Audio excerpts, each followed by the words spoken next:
Hello, everybody! This is Etho, and welcome back, guys, to another episode of our modded Minecraft series. So last episode, guys, we did that whole chasing butterflies thing. Lots of fun, good times. But we figured out a really good way of breeding the forestry trees here is actually to use the butterflies. We did some experiments, and we set up this like little spawning room thing. So we made a butterfly spawner, and found out you can get them to land on the leaves here for whatever trees you need the pollen from.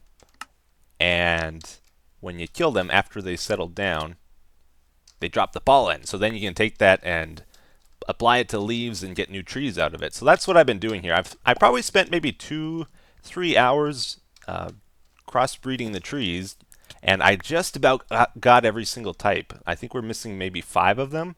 You can check out the list here. There's about 30 to 40 of them, and it's quite a few. So this has worked out pretty good. I know 2 hours, 3 hours sounds like a lot of time, but I've done this tree breeding thing in the past, like when it first came out. On the Feed the Beast Minecraft, when I did the floating island bases, I tried tree breeding out there, and it took a very long time. I only got like 10 new trees or something, and then I kind of got petered out of it because it was taking so long. Uh, and we had the honeycomb labs there, so I had good bees and everything to do it. But like it's you set up the trees, then you got to wait for the bees, and then you kind of go off do something else, and then you come back like a long time later, do it again, do it again. It's kind of a long process, but this way, using the pollen, you got total control over it, which is cool. So yeah, check this out. This is my tree chest. This is where I've been gathering the different types of trees, and now what I want to do, I decided it would be a good idea to create like a little display for them. So I'm setting up one of each of the types of trees here, and that way I can see easily, what does this tree look like? How does it grow? What do the leaves look like? What's the bark like? The planks, all that kind of stuff. Kind of a quick reference chart, so that if I want to use them for decoration, or if I want to use the planks or whatever, I can see easily, oh, that's the color I want. Exactly that. So what we're going to do is try out a couple more of these trees. This one looks really good. This is one of my favorites, the papaya. It's also fun to say. Papaya tree. Very cool bark on this one. It has nice leaves, and it even has like the special fruit growing on the side, the papayas. Works a lot like the cocoa beans. I don't know if you can right click to get these off. No, I think you actually have to break them. And then they're kind of gone. Okay, so it's like a one-time thing, I think. Aha. So some of these trees also have like functionality to them too, like they'll grow fruits. The papayas are the #1 fruit juice of all the things in this game. You get 600 millibuckets out of each one, which is a lot. Most things are only like 50 millibuckets, so that's cool. We might be squeezing these in the future. And one other tree I'm especially interested here is the blue Mahio sapling. Yes. So this one is special because out of all the different trees and stuff, this produces the most biomass when you put in a fermenter. 2,250 millibuckets. So that is pretty huge.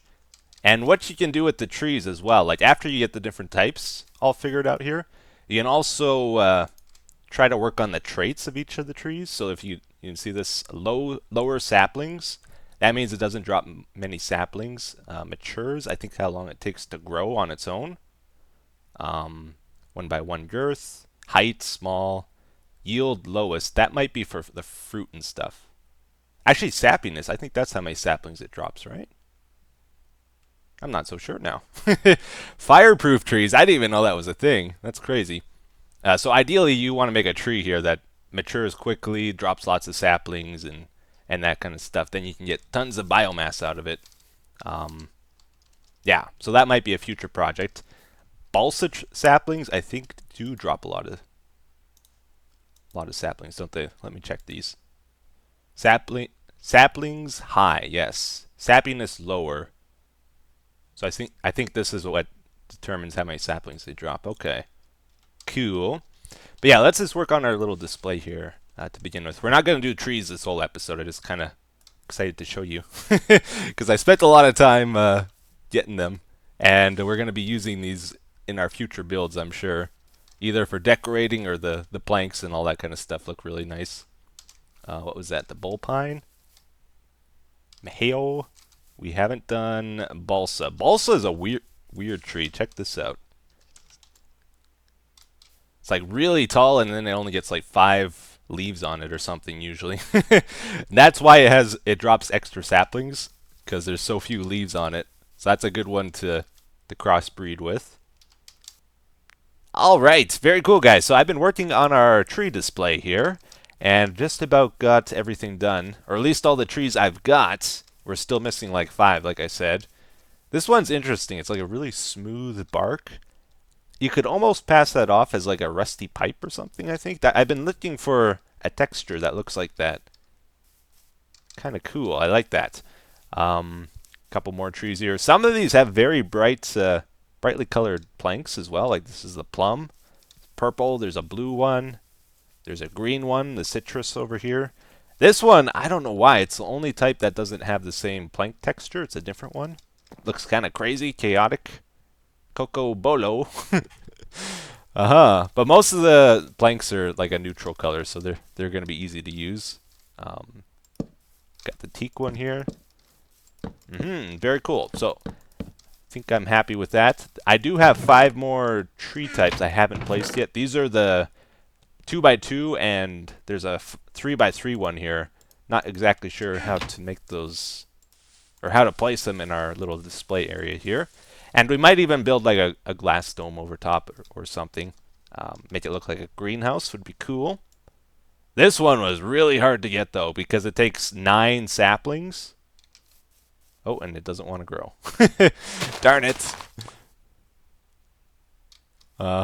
What is the maturity on these ones, or whatever that trait was? Matures slow. So I think that affects how much bone meal it takes too to grow it. There we go.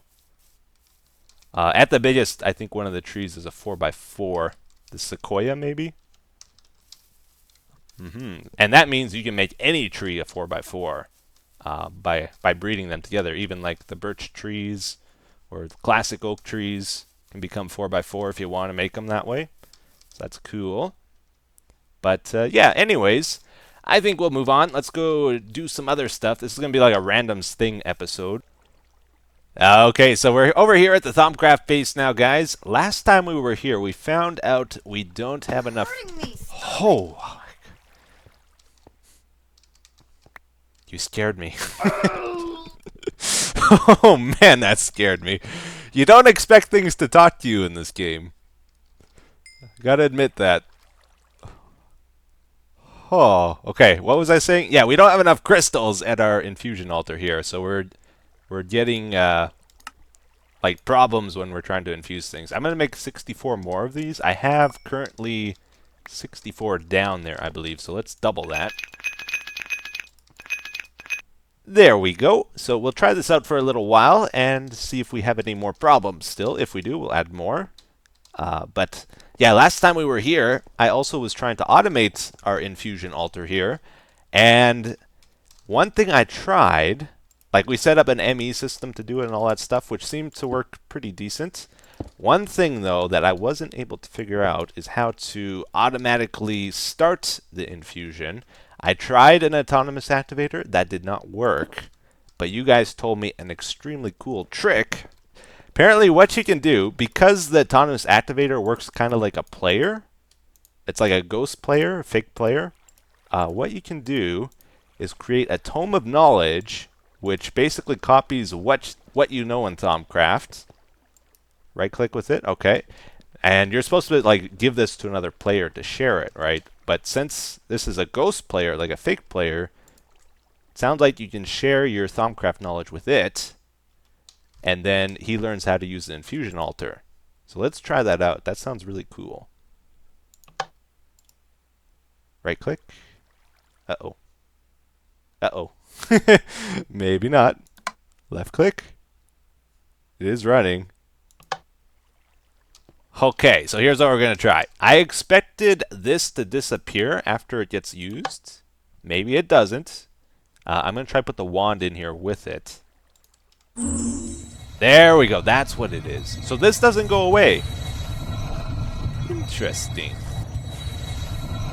That is very cool. So yeah, you would have it on high, and then you would send this redstone pulse, and it would just activate it, and this wouldn't run continuously that way.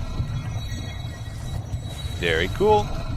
Let's watch this and see if we have any more problems with the infusion, because last time we did this, items were falling off the pedestals here. We had a big problem. Just making boots. Also, I need another book. Let's get this out of there. Thank you.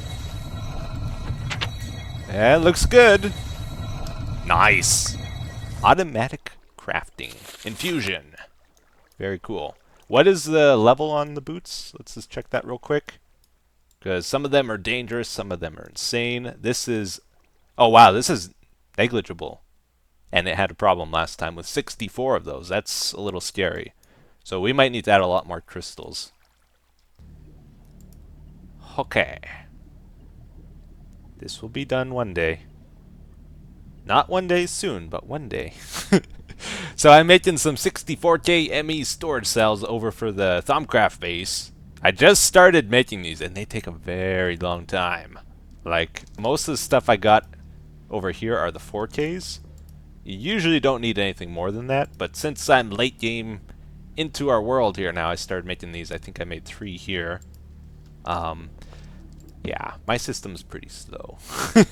I have discovered. One thing I learned, a big mistake I made with our design here, is the way I did the molecular assemblers. So it's like we got like 4 or 5 interfaces on one molecular assembler. Ideally, you want 5 molecular assemblers on each interface or so. Okay, so we're back at our Thaumcraft base. I've added those 64K storage cells to our ME drive. This was totally filled up of items, by the way. Like, it couldn't handle anymore, so I had to get something in here. So just added 2 of those. What we want to do now is add a little bit more functionality to our system here. So you might have noticed when we crafted these boots, they just kind of stayed on the pedestal here. And that jammed up the system because it didn't finish the crafting for these boots. In order to finish, we need to re-add these to the ME system because that's what it's looking for to confirm the crafting finished. So to do that, I think what we'll do is... Might not be the best way of doing it. We'll see. But I'm going to add a filter here. This allows us to have 15 items. We could add 1 on this side, 1 over here even if we wanted. That's like 60 items or so. Should be good. There's also retrieval... Wait a minute. Maybe this is what we should do. Retrievers. You know, I've never used these before. This seems like a perfect opportunity. Yeah, we'll do this for now.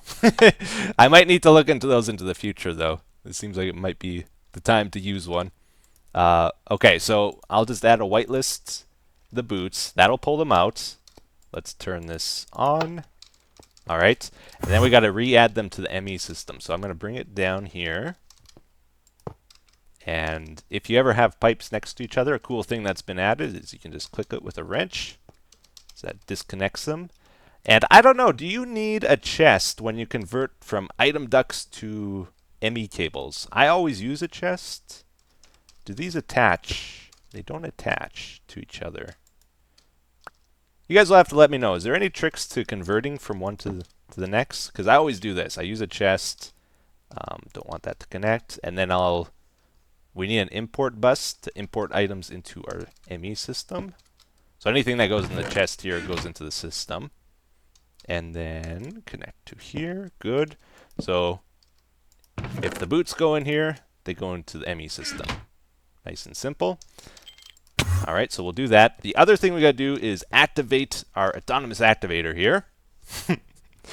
So to do that, I figured the best way might be to use a level emitter. All right, so I grabbed a couple of these.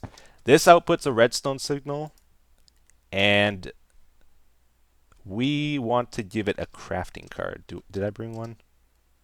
Yes, okay. So yeah, if we put... Oop, that looks funny. If we put a crafting card in here, up over here. This gives us one more option now. Emit redstone while item is crafting. So if we're doing infusion, then this is going to turn on, and that'll make the wand here right click. All right, so hopefully that's a good way of doing this. Let's try make some boots again. See if we have any problem. The only thing I can think of going wrong here is the crystals might not break down as quick as it requests them. Oh, does this want it right away? We might have to leave that in there. Oh, this didn't turn on. I know there's a slot here for putting an item. I don't want to use that. I just want it to work in general. Oh, I never... okay, let's... Can we cancel? No, we can't cancel. Darn it, I never connected it. That'll do it. Alright. Let's connect it together. There we go. Now, is this going to even work? That we're doing it partway through. It's still connecting. Didn't turn on. Oh, what a disaster. Let's just activate this. Okay, you don't need the book in there. Just the wand. Okay, let's try this again. I moved this so it's right next to the autonomous activator. I think it might have been in the wrong block before. And I'm hoping I don't need to put an item in here, because I just want it to work in general whenever we're crafting something, not a specific item. So let's try make some more boots. Gonna have so many boots when we're done here. Okay, it did not turn on. Darn. Oh, hey, it did. I didn't see it. Oh, I didn't shut this off. Whoops. I left this on. Would it be a big problem if I left this on? I'm just worried it's going to cause lag, because it's constantly checking if it needs to activate the infusion, you know? Because I don't necessarily need this even. Alright, it's looking good. So you can see this has the boots on the screen. It needs to get those into the system to take that off the screen. So that's why we added this thing here. And... yeah, pulled them off. Should have put them back in the system. We had 2 in here, now we have 3. Very good. Alright guys, so next thing I want to do here, we're going to head into the Nether for a little bit. Just want to try something. I don't like going to the Nether. Last time I was here, I had a digital miner. I was collecting, I think, glowstone or something. And silly me, I flew away. And I have no idea where I left it. I've looked for it to no end. Never gonna find that thing again. I got some digital miner, who knows where in the Nether here. Because I was way out too, because I've kind of raided everything near the spawn here. What am I looking for? Wither Fort? No, that's a faraway one. Let's go over here. Oh, that's death. That's not a happy place. Over here. This is good. So, Nether Fortress. Fanta Garden. Undergarden. This is a fortress, right? This scroll heap. Oh yeah, I don't think it shows up as a biome. That's right. Okay, so I brought some cursed earth. You guys have told me, like, if you set up cursed earth in the end, apparently you get endermen to spawn. So if you do it in the Nether, in a fortress, do you get, like, wither skeletons and blazes and stuff? That's what I'm curious about here. We'll try it out. It does not like light, right? I like light for YouTube. This might take a long time to spread, actually. Oh, I think it might work. I left for a little while here. Came back. I see a zombie pigman with particle effects. That's a good sign. That is a big, scary rat. Are they usually that big? Yeah, they are. Oh, they drop redstone! I like rats. Okay, so we got... this is spreading. Yeah. Yeah, he's got particles. Oh, I'm almost dead. Oh, snap. Okay, let's get out of here. I'm at half a heart. Oh, wow, those guys are strong. Okay, let's try this again. It does work. It does work. I saw Like that guy that got us, he spawned right here. That blaze just spawned right now. So I'm happy with that. Let's pick up our cursed earth again. Wow, I'm almost dead again. Ah! Oh no, I'm over here! That's not good. It's been a long time since I slept in a bed. Alright, got nothing on me. Can't kill myself. Darn it! Oh, that's a big problem. Tur-tur-dar, my buddy. Finish me off. Oh, I let them out. Oops. Did I put it back in the exact same place? I bet you I did. If you put a bed back exactly where you broke it, it still works. If you didn't know that. I knew that, but I still did that. Wow! Alright, there we go. Now we're back at our island. Okay. So, I think we're good.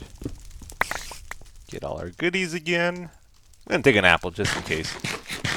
And actually, they're going to... That blaze is going to burn my stuff, isn't he? Let's make a little barrier here for a second.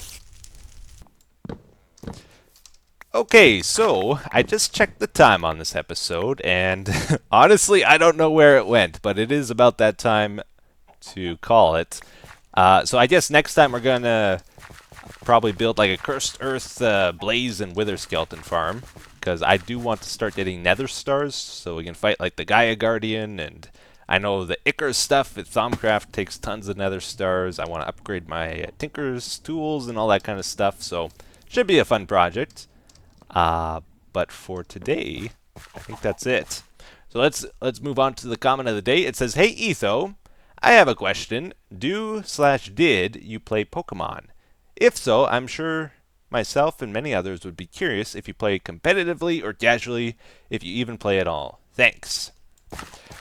So I played Pokemon Red, like when it first came out on my Game Boy. I don't even think it was a Game Boy Color. I think it was just a Game Boy. Really, really old school. Then I missed like the second and third one for some reason. Oh, hey, you. Where'd you come from? I want to eat the chicken. There we go. Nice and cooked. Oh no, he got me. Missed the second or third one. I did get like Pokemon Emeralds later. That had a lot of fun with that. That was Game Boy Advance days, I believe. And haven't played any others really since then. But really did enjoy it when I did play it. Just never really got into handheld games too much. Pokemon Go came out recently. I didn't play that. I was like all excited for it. But then I found out the competitive or like the gameplay of it wasn't very good. From what I've heard anyway. So I decided just to skip it. But I have seen videos of people like playing competitively and stuff, and that it's really crazy, like really cool how much depth is in Pokemon. I never realized before. Like sometimes people spend 10-20 minutes thinking out their turn, like what they're gonna do. It's that crazy. But no, I never got into it myself like that. Cool game though, for sure. Anyways, guys, hope you enjoyed today's episode, and until next time, take care. Bye-bye.